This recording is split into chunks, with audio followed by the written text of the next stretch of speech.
So, I've always been the weird one in my family. You know, the black sheep and all that. I'm Ella Thompson, 29 years old now, but I felt like I don't fit in for pretty much forever. Growing up, I was the oldest kid of doctors Margaret and Robert Thompson. Yeah, my parents were big shots, but none of that good stuff ever really came my way.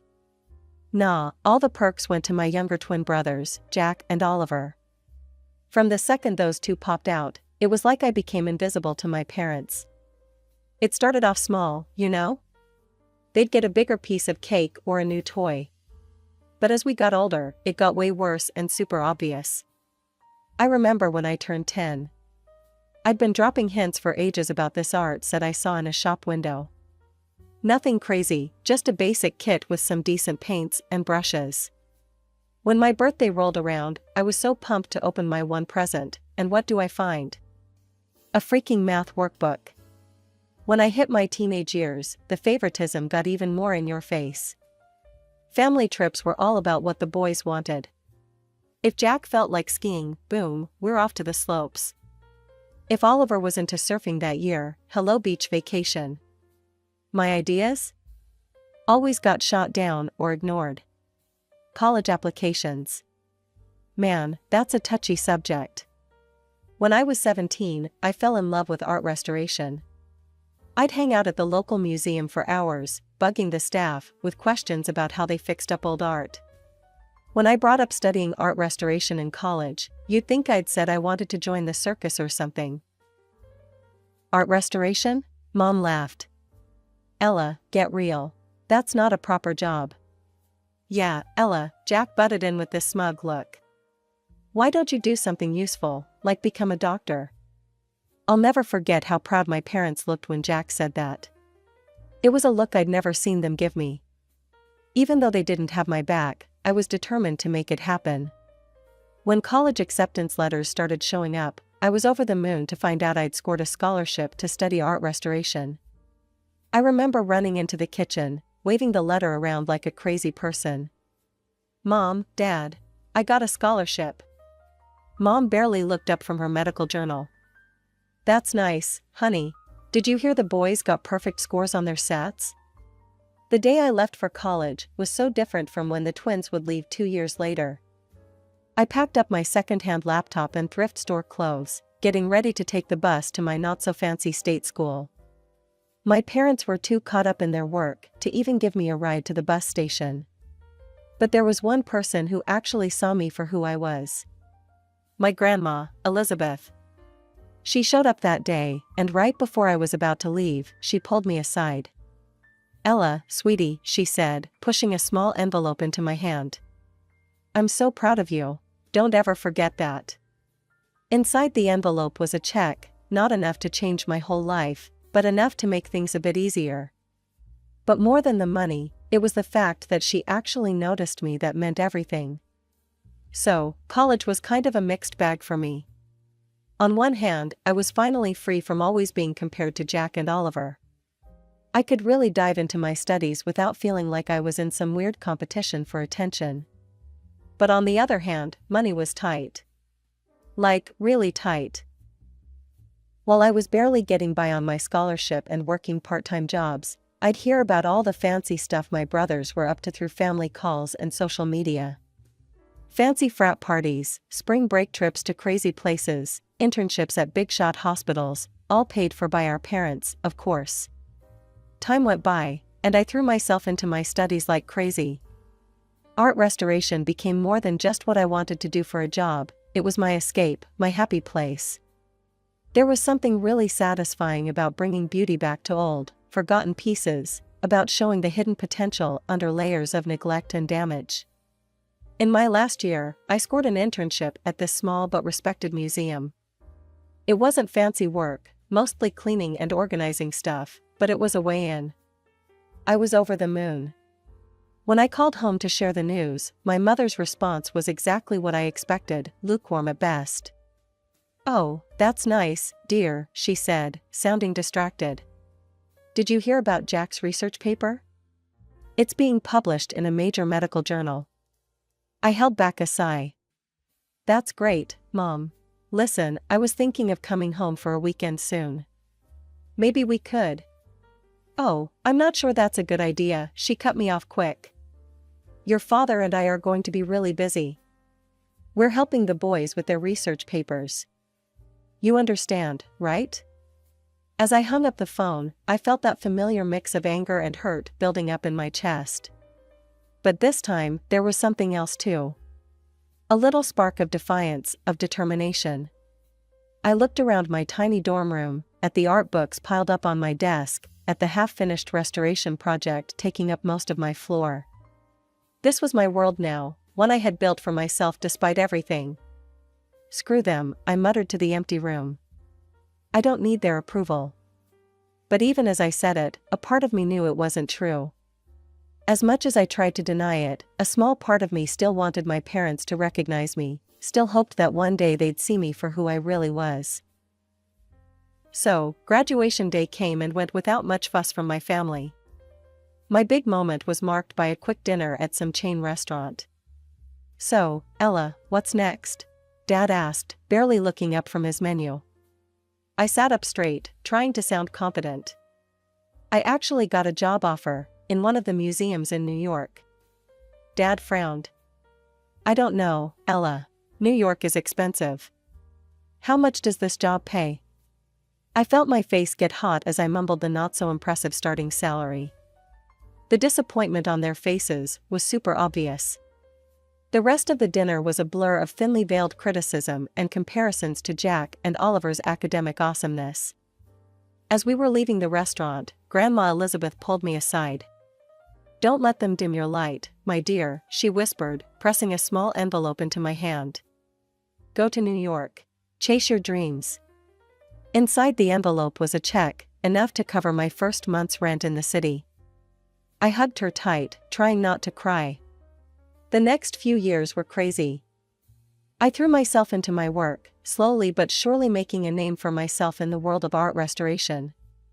It was during this time that I met Noah. Noah was a struggling graphic designer with a nice smile and this infectious passion for his work. We clicked right away over our shared love of art and our experiences as underdogs in our fields. After dating for a while, I decided it was time for Noah to meet my family. From the second we sat down, it was clear my parents had other ideas. They bombarded Noah with questions, each one more pointed than the last. So, Noah, Dad started, trying to sound casual but failing, what exactly are your long-term career prospects? Noah shifted in his seat, looking uncomfortable. Well, I'm building my client base. It takes time, but I'm making progress. Mom jumped in. And your current income? Is it enough to support a family? I felt my face get hot. Mom, that's not. It's okay, Ella, Noah said, squeezing my hand under the table. I'm not where I want to be money-wise yet, Dr. Thompson, but I'm working hard to get there. The interrogation kept going throughout dinner. With each question, I could see Noah's confidence taking a hit, and my own anger rising. As we were leaving, Mom pulled me aside. Ella, honey, I know you think you care for this boy, but you need to be realistic. You've already chosen a challenging career path. Don't make it worse by attaching yourself to someone with no real future. Mom, I hissed, shocked at how blunt she was being. Dad joined in. Your mother's right, Ella. You need to think about your future. This Noah seems nice enough, but is he really good enough for you? You could do so much better. I stood there, speechless, as years of pent-up frustration threatened to explode. How dare they judge Noah? How dare they once again dismiss my choices? So, as Noah and I started planning our wedding, reality hit us hard. Our combined savings were pretty pathetic, barely enough for a simple ceremony. One night, after staring at budget spreadsheets for hours, I decided to bring it up with my parents. Maybe they'd want to chip in. Mom, Dad, I started hesitantly during our weekly phone call. Noah and I have set a date for the wedding. We're trying to keep costs down, but I was wondering if maybe you'd like to help out a little? Even just with the planning? The silence on the other end of the line was so long and awkward. Finally, Mom spoke, her voice cold as ice. "Ella, you're an adult now. If you've chosen to marry this person, then you need to handle the consequences yourself." I hung up feeling like crap, but not really surprised. Once again, Grandma Elizabeth swooped in to save the day. When I told her about the situation, she didn't hesitate to help. "My dear," she said, her voice warm over the phone, "I may not be able to give you the wedding of your dreams, but I want to help make your day special." She sent over some money that, while not a ton, made a huge difference to our plans. The wedding day arrived, and I had this mix of excitement and nerves churning in my stomach. The community center we'd rented was simple, but looked nice, decorated with wildflowers and twinkly lights. Our small group of friends had pitched in, helping with everything from the decorations to the homemade cake. As I walked down the makeshift aisle, Noah's face lit up with a smile that made all the struggle worth it. For a moment, I forgot about everything else, the money stress, my family being jerks, and just soaked in the love radiating from his eyes. The bubble burst as soon as I caught sight of my family. Mom and Dad sat stiffly in the front row, looking bored and disgusted. I overheard Mom muttering to Dad about the tacky decorations and cheap food. Jack and Oliver were even worse, snickering in the corner and constantly on their phones. I tried to ignore them, focusing instead on our vows and the supportive faces of our friends. It wasn't until the next day that I realized just how cruel they could be. I woke up to a ton of notifications on my phone.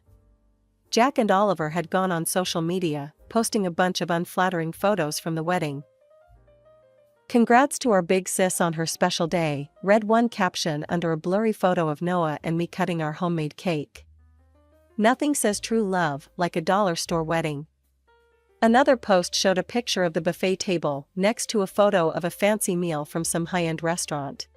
Ella's wedding versus our average Tuesday lunch. Guess which one's which?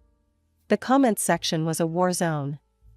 Some relatives were shocked at the brothers' behavior. "This is completely unacceptable. You should be ashamed of yourselves," wrote Aunt Sarah. But others seemed to think it was funny. Savage but true. "That wedding looked like a homeless convention," commented our cousin Tim. I felt sick reading through the comments.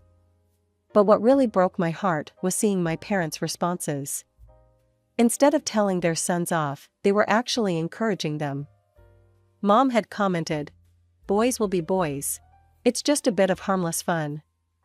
I didn't call them and demand an apology. I just decided to forget about them for a while.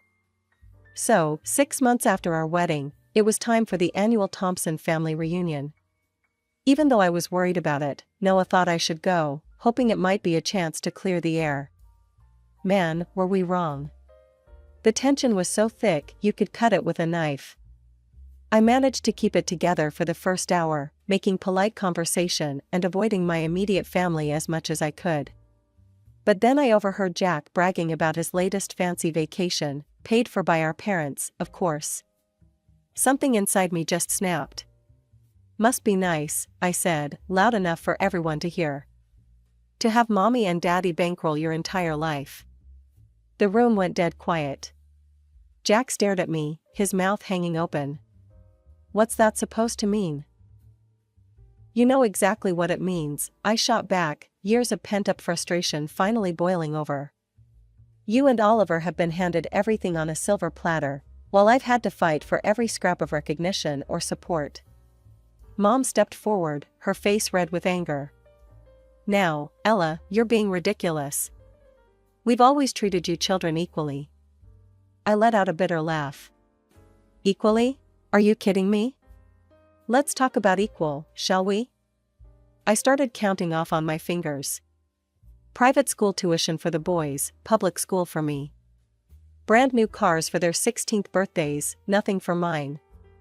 And let's not forget the crowning achievement, $300,000 for their Ivy League medical educations, while I had to scrape by on scholarships and loans. The room was so quiet you could hear a pin drop, all eyes on our family's dirty laundry being aired so publicly. Mom's voice was ice cold when she spoke. "If you're so obsessed with money, Ella, perhaps you should have married someone rich instead of your poor husband." Her words hit me like a punch to the gut. Noah, who had been silently supporting me, stiffened beside me. "How dare you?" I hissed, feeling tears in my eyes. "Noah is worth 10 of you. He actually loves me for who I am, not for how I can make him look good to his country club friends." The reunion turned into total chaos. Everyone was throwing accusations, bringing up old grudges, and years of resentment came pouring out. In the middle of all the shouting, a strong voice cut through the noise. "Enough."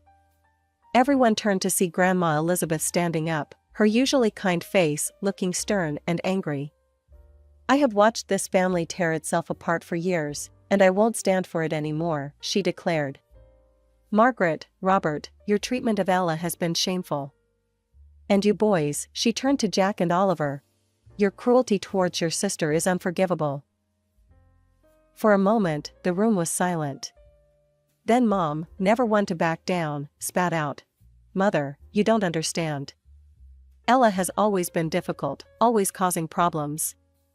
"No, Margaret," Grandma interrupted. "The only problem here is your blatant favoritism and inability to see the damage you've done." I looked around the room, at the shocked faces of my relatives, at my grandmother's resolute stance, at my parents' anger, and my brother's smug expressions. In that moment, something inside me broke and then came back together differently. "I'm done," I said, my voice quiet but firm. "I'm done trying to win your approval, done trying to be part of this toxic family. Noah and I are leaving, and don't bother trying to contact us." The months that followed were tough. Noah was my rock through it all. He held me when the sadness hit, celebrated the small victories, and never once made me feel guilty for the family drama I'd brought into our lives. So, life has this weird way of throwing you for a loop when you least expect it. It all kicked off with a phone call. Noah had been working his butt off for weeks, putting everything he had into a pitch for this big-time client. When he answered the phone that sunny Tuesday morning, I could tell from the look on his face that something major had gone down. "We got it," he said, his voice barely above a whisper. "Ella, we got the contract." The next few months were crazy. Noah's little design firm blew up overnight, the fancy client opening doors we never thought we'd see. Suddenly, we weren't just scraping by, we were rolling in it. But with our new success, came this unexpected complication. My phone started blowing up with notifications, friend requests from family members I'd long since blocked, messages from distant relatives suddenly wanting to catch up.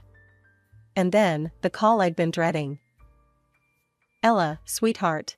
My mother's voice, sickly sweet, came through the line. "We've heard the wonderful news about Noah's business. We always knew you two would make it." The bullshit kept coming. My father got on the line, talking about how proud they were, how they'd always believed in us. I listened in stunned silence, getting angrier with each lie. "We'd love to see you," Mom chirped. "Maybe we could all have dinner, celebrate your success as a family?" That snapped me out of it. "As a family?"